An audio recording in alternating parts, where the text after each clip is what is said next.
The FDA approves the compassionate use of Sinopharm vaccines on the Presidential Security Group. Televangelist and ang dating daan's brother Eli Soriano has passed away. It's less than 2 days before Valentine's. The Philippine Statistics Authority says nearly 35 million people in the country are still single. And Kong Si Fat Sai, it's Chinese New Year. Let's take a look at what's lucky and what's not this year of the metal ox.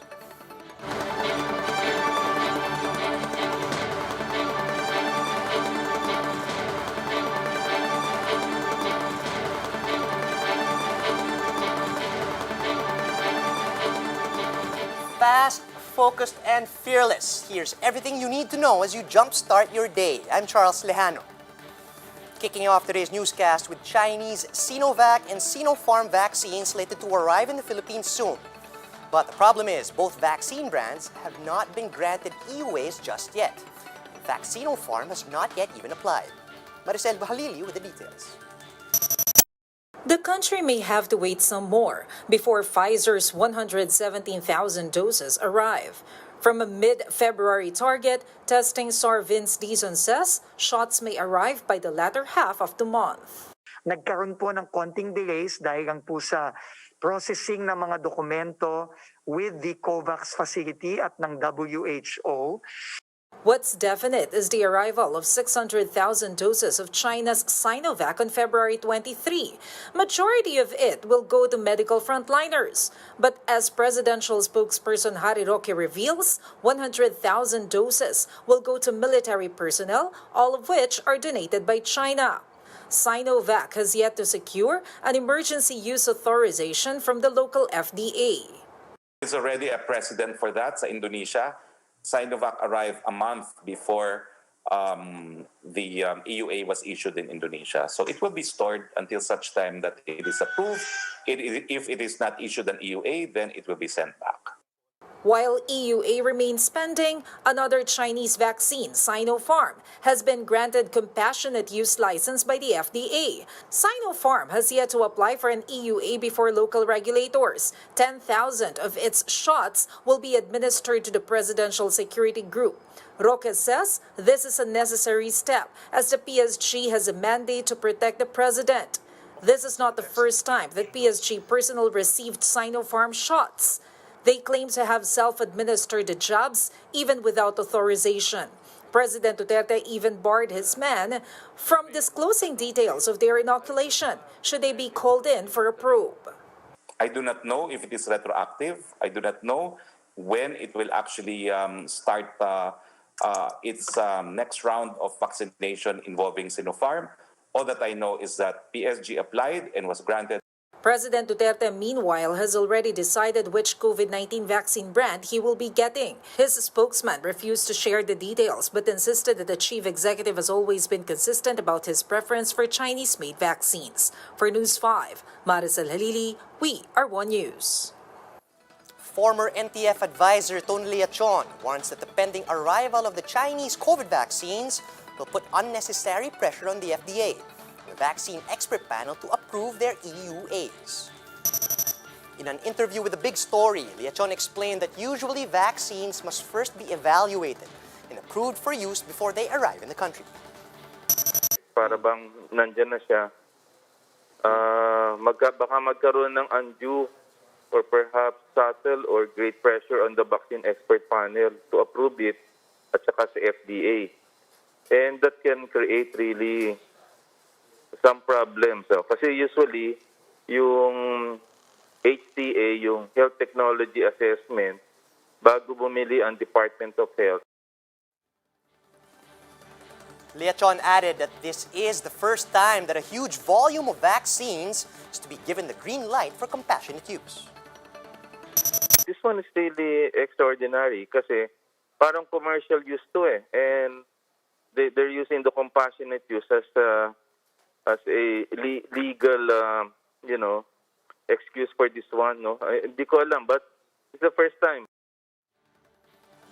The Health Professionals Alliance Against COVID-19 opposes the measure allowing LGUs to directly procure COVID-19 vaccines. In a virtual conference, the HPAC pointed out that Senate Bill 2042 seems to allow local government units to take a shortcut in the vaccine procurement process. The group notes that certain provisions under the bill can potentially bypass the recommendations by the Health Technology Assessment Council, or HTAC, which is mandated to assess the safety and efficacy of COVID-19 shots. The HPAC also fears the possible maldistribution of vaccines, where priority is given to LGUs that have the resources and the capability to purchase supplies. Ngayon po, inuuna po talaga yung mas delikado, mas vulnerable, mas nangangailangan. Hindi po yung, kung sa Bisaya patira pasagad, I don't know kung maintindihan niyo ako, yung bara-bara lang. Yung tira pasagad, bara-bara lang. Na, o sige, pila ka dyan, bakunahan kita, tusok. Hindi po. Meron po yung science na ito dapat ang mauna. Here are the biggest stories from the dailies. The Philippine Society of Allergy, Asthma, and Immunology says it's fine for those with allergies to get vaccinated. Speaking with Filipinos ngayon, the group explains that the majority of adverse reactions to COVID-19 shots are only mild. However, the PSAAI reminds the public to observe their condition for the first 30 minutes after inoculation just to be safe. PNP Chief Dibold Sinas orders police authorities to double down in their efforts against smugglers of COVID-19 vaccines that are possibly being sold on the black market.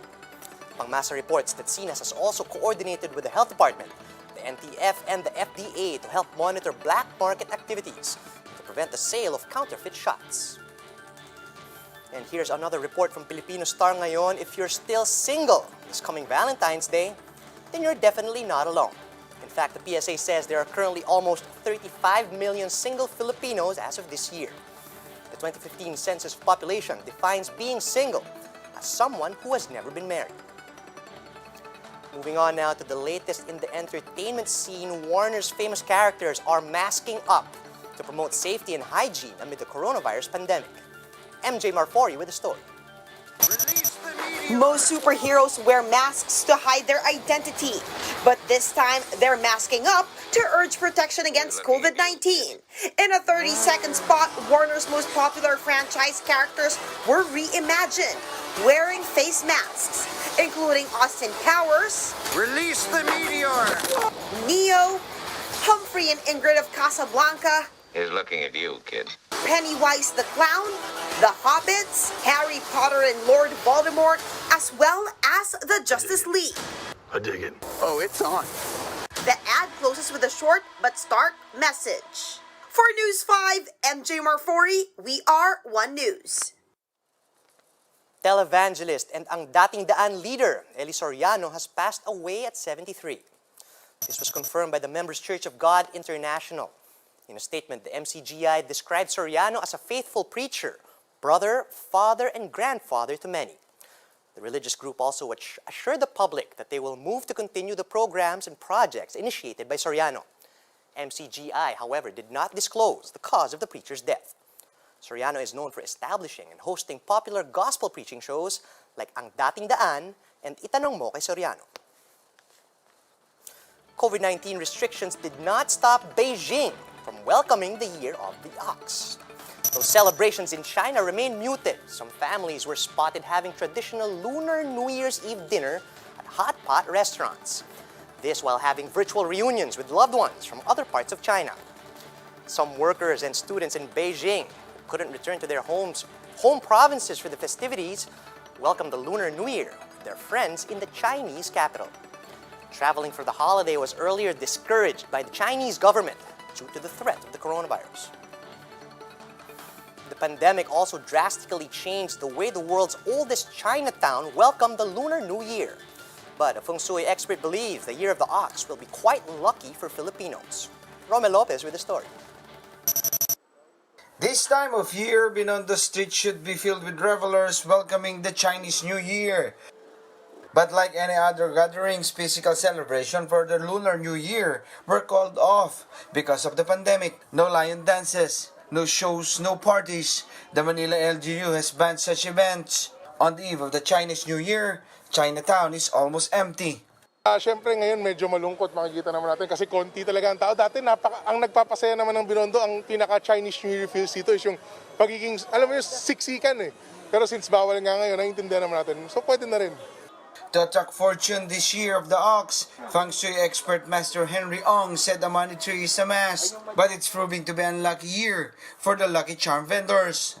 Ang layo ng difference ng yung business compared to previous years because of COVID. We're hoping kasi it's an ox year, so dapat ox na ox ang year for 2021.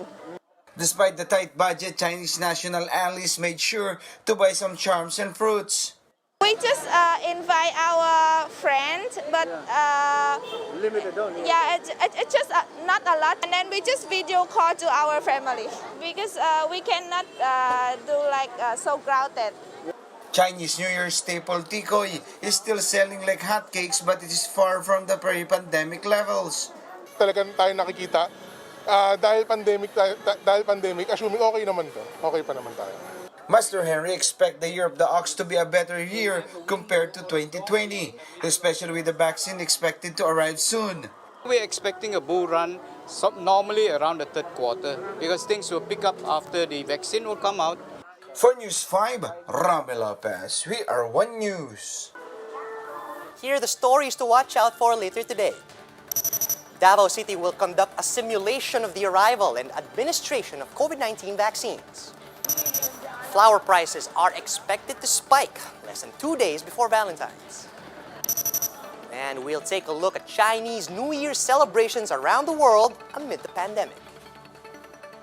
And that's how the day is shaping up to be. Join us later at 10 a.m. as we monitor the day's biggest stories from sunrise to sundown. You can also catch One News on the Signal Play app. Just register for a free account at www.signalplay.com. Stream One News live anytime and anywhere.